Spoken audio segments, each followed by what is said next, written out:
এখানে দিদিতে বারবার চেঁচিয়ে যাচ্ছেন এসআইআর গন্ডগোল আছে গন্ডগোল আছে, বাকি 11টা রাজ্যের মধ্যে তো আমরা কোনো গন্ডগোল কোনো কিছুই দেখতে পাইনি। পরিবর্তন না হলে এখানে আর থাকতে পারবো না। যা দিনকাল শুরু হয়ে গেছে, যেভাবে পশ্চিমবাংলা চলছে, আগামী দিনে পশ্চিমবাংলায় বসবাস করতে পারবো কিনা এটা একটা চিন্তার বিষয় হয়ে গেছে।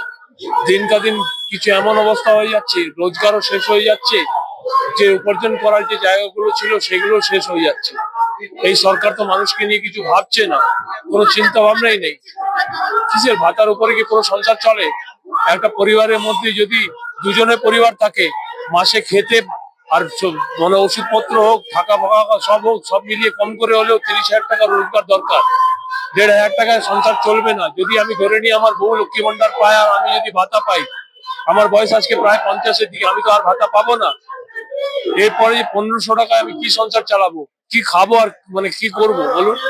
রোজগারের যে জায়গাগুলো ছিল যেভাবে নষ্ট হয়ে যাচ্ছে, যেই রোজগার গুলো এখানে আগে করা যেত সেই রোজগার করার অবস্থা যেভাবে হয়ে গেছে, সেই জন্য পশ্চিমবাংলায় এই সরকার না গেলে, যে মানুষকে নিয়ে ভাবে সেই সরকার যদি এখানে না স্থাপনা হয়, তো পশ্চিমবাংলায় আগামী দিনে থাকা মুশকিল হয়ে যাবে। কেন কি, যেভাবে বাইরের থেকে লোক এসে পশ্চিমবাংলার মধ্যে অন্যান্য দেশ থেকে,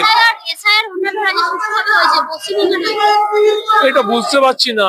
12টা রাজ্যে হলো, পশ্চিমবাংলায় এমন কি ভূত ঢুকে গেছে যে এসআইআরটা ঠিকভাবে ইলেকশন কমিশন করাতে পারছে না। এখানে দিদিতে বারবার চেঁচিয়ে যাচ্ছেন এসআইআর গন্ডগোল আছে গন্ডগোল আছে, বাকি 11টা রাজ্যের মধ্যে তো আমরা কোনো গন্ডগোল কোনো কিছুই দেখতে পাইনি। খবরে শুনলাম 3 কোটির উপরে নাম তো উত্তরপ্রদেশে কেটেছে, দিদির এখানে তো অত নাম কাটেনি। তার সত্ত্বেও দিদি কেন অত চিৎকার চেঁচামেচি করছে জানি না। এসআইআর তো আমরা যখন 2002-তে আমাদের নাম ছিল তখন আমরা দেখে এসেছি এসআইআর একটা মানে সুস্থভাবে হয়েছে। এবছর এমন কি হয়ে গেল যে এসআইআর এর মধ্যে পশ্চিম বাংলার মধ্যে অত ডিস্টার্বেন্স ক্রিয়েট হয়ে গেল? আমি কিছু বুঝতে পারলাম না ব্যাপারটা কি হলো।